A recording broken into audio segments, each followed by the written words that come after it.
बिलोली तालुक्यातील मेणकी येथील शेतकरी पिता पुत्राच्या आत्महत्येनंतर आता प्रकरण वाढलं असून शेतकरी नेते संतोष गव्हाणे, सुधीर बिंदू, कैलास एसगे, राजू पाटील, सय्यद रियाज यांनी आज आत्महत्याग्रस्त कुटुंबाची आणि गावकऱ्यांची भेट घेतली आहे।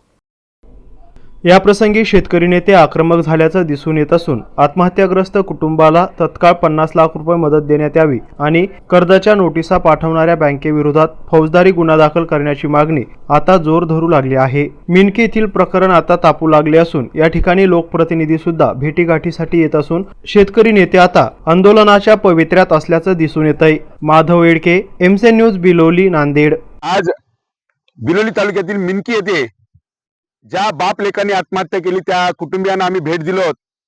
पैलवार या कुटुंबातील मुलगा ओमकार आणि वडील राजेंद्र पैलवार यांनी एकाच दोरखंडाने आत्महत्या केली। अत्यंत हृदय पिळवटून टाकणारी आणि महाराष्ट्राला लाजवणारी घटना आहे।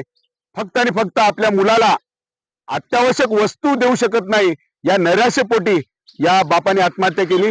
ही आत्महत्येचं फक्त एकमेव कारण नाही। माझ्या हातात आज महाराष्ट्र ग्रामीण बँकेची नोटीस आहे। 4 लाख रुपये कर्जाची नोटीस त्यांना वारंवार येते आहे।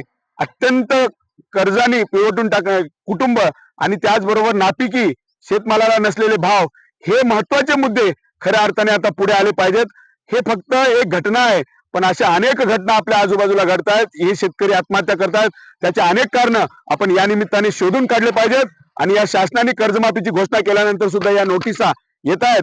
म्हणून आमची मागणी आहे, आता या कुटुंबियांना तात्काळ 50 लाखाची मदत करावी आणि त्याचबरोबर या कुटुंबासोबत अनेक शेतकऱ्यांना न्याय देण्यासाठी शेतमालाचे भाव असतील आणि त्याचबरोबर असे जे काही नोटीस आहेत, कर्जमाफी केल्यानंतर सुद्धा जे नोटीस येतात, अशा बँकेवर फौजदारीचे गुन्हे दाखल झाले पाहिजेत। ही रास्त मागणी घेऊन आम्ही पुढे आलो आहोत।